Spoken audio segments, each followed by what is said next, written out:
မိတ်ဆွေကကွန်ပျူတာသုံးနေတယ်ဆိုရင်လူတိုင်းမသိသေးတဲ့လှုပ်ဝက်ကို၅ခုအကြောင်းကိုဒီဗီဒီယိုလေးမှာပြောပြပေးမယ်။ Okay ဒါဆိုရင်ပထမဆုံးတစ်ခုကကျွန်တော်တို့ဒီလိုမျိုးအမြောက်လေးဘယ်လိုမျိုးရရမလဲဆိုရင်ကျွန်တော် keyboard ကနေပြီးတော့ order key လေးကိုဖိပြီးတော့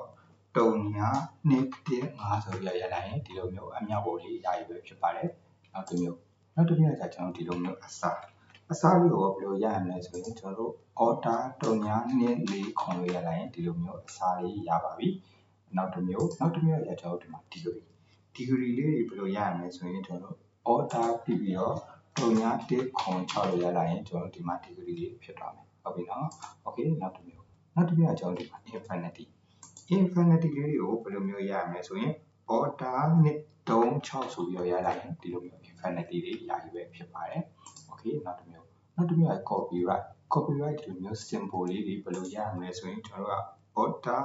တုံညာ1 6 9လို့ရလိုက်ရင်ဒီလိုမျိုး copyright symbol လေးတွေရပြီပဲဖြစ်ပါတယ်။အားလုံးအဆင်ပြေကြလိမ့်မယ်လို့